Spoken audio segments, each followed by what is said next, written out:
Friends, आज हम बात करेंगे मेनिंजाइटिस। मेनिंजाइटिस मेडिकल सर्जिकल का टॉपिक है जिसके बारे में हम बात करेंगे। सबसे पहले देखते हैं मेनिंजाइटिस होता क्या है। तो meningitis is inflammation of the meninges, मतलब ब्रेन और स्पाइनल कॉर्ड को जो कवर करने वाली लेयर होती है, मतलब हमारा जो ये ब्रेन और स्पाइनल कॉर्ड, इसको 3 लेयर प्रोटेक्शन के अंदर में ये होते हैं। तो ये जो तीनों लेयर होती है जो इसको प्रोटेक्ट करती है, इनको मेनिंजस बोलते हैं। जब इस लेयर के बीच में कहीं पर भी अगर इन्फ्लामेशन हो जाता है, सूजन आ जाती है, तो इस कंडीशन को हम बोलते हैं मेनिंजाइटिस। मेनिंजाइटिस के इंडिया में हर 1 लाख के ऊपर 20 केस पाए जाते हैं। और जनरली अगर 1 साल में देखा जाए तो हर 1 साल के अंदर इंडिया में 1.2 मिलियन, मतलब लगभग 12 लाख केस मेनिंजाइटिस के इंडिया में हर साल हमको मिल सकते हैं।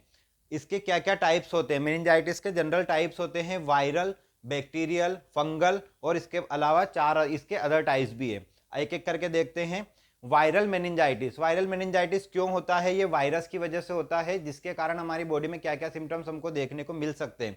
तो सबसे पहला डिक्रीज एपेटाइट, मतलब हमारी भूख जो है वो कम हो जाती है, धीरे धीरे हमारी खाना खाने की इच्छा कम होने लगती है। Second, irritability. इरिटेबिलिटी का मतलब होता है कि हम लोग इरिटेट होने लग जाते हैं, अचेतन, मतलब हमारी बॉडी की कंडीशन ऐसी हो जाती है कि हम किसी भी चीज़ से इरिटेट होने लगते हैं। वोमिटिंग, मतलब उल्टी आना। डायरिया हो सकता है, मतलब कब्जी वगैरह हो सकती है। रेश, और बॉडी के ऊपर रेश, मतलब खुजली हो सकती है। इसके अलावा सीजर, सीजर मतलब हमको झटके आना स्टार्ट हो सकते हैं। इसके अलावा हेडेक, मतलब सर दर्द, फीवर, और स्टिफ नेक, मतलब गर्दन का अकड़ना, और लिथार्जी मतलब थकान। ये सारे सिम्टम्स हमको नजर आते हैं जब हमको वायरल मेनिंजाइटिस होता है। सेकंड हम देखेंगे बैक्टीरियल मेनिंजाइटिस। बैक्टीरियल मेनिंजाइटिस में सबसे पहला जो हमारा सिम्टम हमको नजर आता है बॉडी में, अल्टर्ड मेंटल स्टेटस, मतलब बॉडी का जो मेंटल स्टेटस होता है, मतलब मानसिक संतुलन होता है, वो डिस्टर्ब होने लगता है। सेकंड, नोजिया एंड वोमिटिंग, मतलब जी मिचलाना और उल्टी होना। नेक्स्ट है स्लीपीनेस, मतलब ज़्यादा नींद आने लगती है जब बैक्टीरियल मेनिंजाइटिस होता है। तो हेडेक, फीवर और चिल्स, मतलब कपकपी आना, ठंड लगना। तो ये सारे सिम्टम्स सबको बैक्टीरियल मेनिंजाइटिस में नजर आते हैं। थर्ड है फंगल। फंगल मेनिंजाइटिस फंगस के शरीर में प्रवेश करने की वजह से और ब्रेन और स्पाइनल कॉर्ड को डिस्टर्ब करने की वजह से होता है। इसके अंदर में हमको कौन कौन से सिम्टम देखने को मिलते हैं? Nausea and vomiting, sensitivity to light, मतलब जब ब्राइट लाइट होती है, जब तेज लाइट आंखों में पड़ती है तो उसकी वजह से सेंसिटिविटी होती है, मतलब आंखें बार बार बंद होने लगती है। नेक्स्ट है a general sense of being unwell, मतलब एक व्यक्ति को ऐसा लगता है कि वो अस्वस्थ है। तो ये सारी कंडीशन इसके अंदर आती है। नेक्स्ट, कंफ्यूजन या डिसोरिएंटेशन, मतलब एक व्यक्ति कंफ्यूज होने लगता है। तो ये सब फंगल मेनिंजाइटिस के अंदर में। Next, other types. तो इसके और अदर कौन कौन से टाइप्स है? इन्फेक्शियस, जब बॉडी में किसी प्रकार का इन्फेक्शन होता है, ब्लड इन्फेक्शन वगैरह और भी किसी प्रकार का इन्फेक्शन होता है, तो ऐसी कंडीशन में मेनिंजाइटिस होने की संभावनाएं बढ़ जाती है। नॉन इन्फेक्शियस, जब बॉडी में कोई इन्फेक्शन नहीं हो तब भी मेनिंजाइटिस होने के चांसेस होते हैं, क्योंकि ऐसी कंडीशन में ऐसी कोई सिस्टमेटिक डिसीज अगर बॉडी के अंदर हो, जैसे डायबिटीज या अन्य कोई रीनल डिसीज, ऐसी कोई भी बीमारी हो, तो जिसमें हमको इन्फेक्शन नहीं होता है लेकिन सिस्टमेटिक डिसीज की वजह से हमको मेनिंजाइटिस होने का खतरा रहता है। नेक्स्ट, पेरेसाइटिक। पेरेसाइटिक मेनिंजाइटिस पेरेसाइट के शरीर में प्रवेश करने की वजह से होता है, और क्रोनिक मेनिंजाइटिस लंबे समय के लिए हो रहे मेनिंजाइटिस को कहा जाता है। नेक्स्ट हम देखेंगे इसके कारण। तो क्या क्या कॉजेज मेनिंजाइटिस के हमको देखने को मिलेंगे? फर्स्ट है streptococcus. Streptococcus bacteria. Second, meningococcus bacteria. Third, listeria bacteria. ये 3 ऐसे बैक्टीरिया होते हैं जो बॉडी के अंदर मेनिंजाइटिस को प्रवेश करते हैं। नेक्स्ट है क्रिप्टोकोकल। क्रिप्टोकोकल एक फंगस होता है जो कि एक फंगस मेनिंजाइटिस को जन्म देता है। नेक्स्ट है सिस्टेरकोसिस। सिस्टेरकोसिस होता है एक पेरासाइट, ऐसा पेरासाइट जो बॉडी के अंदर पेरासाइटिक मेनिंजाइटिस को जन्म देता है। ये सब इसके कारण होंगे। ये सारे बैक्टीरिया, फंगस और पेरासाइट्स, वायरस, ये सभी कुछ होते हैं जो कि मेनिंजाइटिस को डेवलप करते हैं।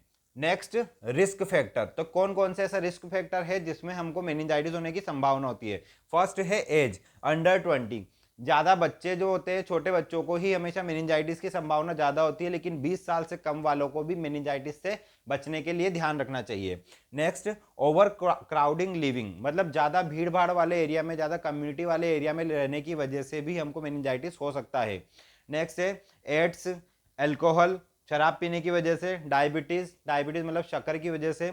प्रेगनेंसी, और स्किपिंग वैक्सीनेशन, मेनिंजाइटिस का वैक्सीनेशन नहीं लगवाने की वजह से भी हमको वैक्सीनेशन की प्रॉब्लम हो सकती है, जिसकी वजह से मेनिंजाइटिस हो सकता है। नेक्स्ट हम देखेंगे कॉम्प्लिकेशंस। मेनिंजाइटिस में कौन कौन से कॉम्प्लिकेशंस, कौन कौन सी जटिलताएं हो सकती है, ऐसी बीमारी जो हमको मेनिंजाइटिस के होने के दौरान आगे हो सकती है।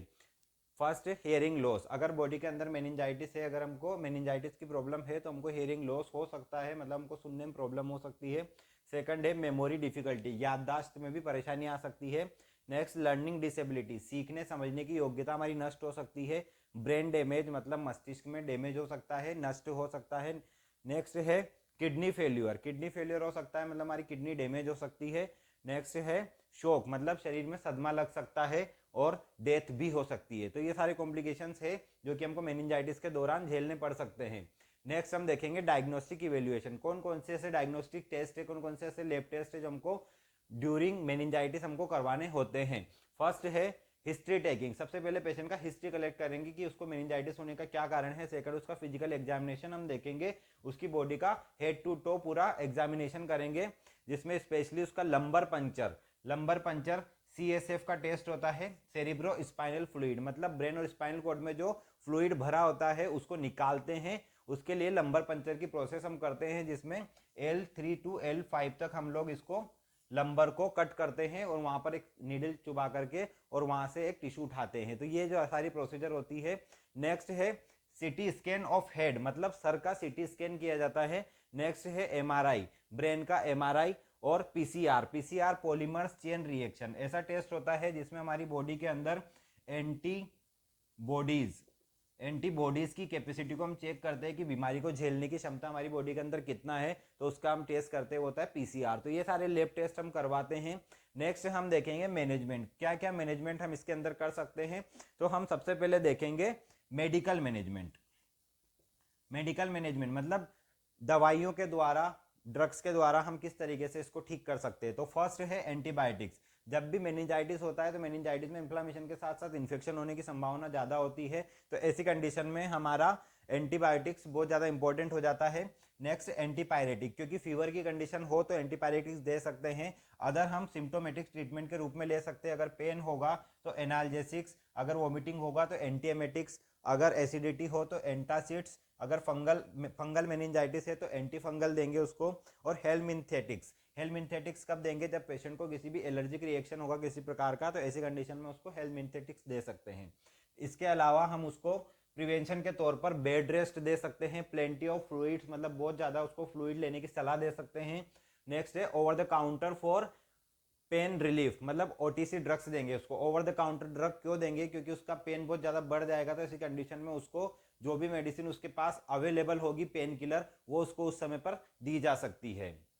नेक्स्ट हम देखेंगे नर्सिंग मैनेजमेंट। मेनिंजाइटिस में क्या क्या नर्सिंग मैनेजमेंट हम अपनी तरफ से कर सकते हैं। फर्स्ट है प्रोवाइड कंफर्टेबल पोजीशन, पेशेंट को कंफर्टेबल पोजीशन प्रोवाइड कराना है। सेकंड, साइकोलॉजिकल सपोर्ट, मतलब पेशेंट को मानसिक रूप से सपोर्ट प्रदान करना है। थर्ड है assess the vital sign, patient का temperature, pulse, respiration and blood pressure सभी हमको चेक करना है। पेशेंट का SpO2, मतलब पेशेंट का ऑक्सीजन लेवल, ये सब हमको चेक करना है। नेक्स्ट, पेशेंट को प्लेंटी ऑफ फ्लूइड्स देना है, बहुत ज़्यादा उसको पानी पीने की सलाह देनी है। नेक्स्ट है पेशेंट को IV फ्लूइड हाइड्रेशन को मेंटेन करने के लिए, मतलब पेशेंट को डिहाइड्रेशन ना हो, पानी की कमी ना हो, इसके लिए उसको IV फ्लूइड्स दे सकते हैं। नेक्स्ट हम देखेंगे check intake and output charting, patient का इनटेक एंड आउटपुट, पेशेंट कितना पानी पी रहा है, कितना उसको यूरिन हो रहा है, इसका चार्टिंग हम उसका करते रहेंगे। नेक्स्ट है प्रोवाइड हाई फाइबर डाइट, मतलब पेशेंट को ज़्यादा फाइबर वाला डाइट ही देना है, जिसमें ज़्यादा लचीले पदार्थ हो खाने में शामिल। नेक्स्ट है एडमिनिस्टर मेडिकेशन एज प्रेस्क्राइब, मतलब जैसा डॉक्टर की सलाह से दी गई मेडिकेशन से उनको उस तरीके से पेशेंट को देना है। So this is the meningitis completely. I hope आपको समझ में आया होगा। नेक्स्ट वीडियो में हम मिलते हैं, तब तक के लिए बाय।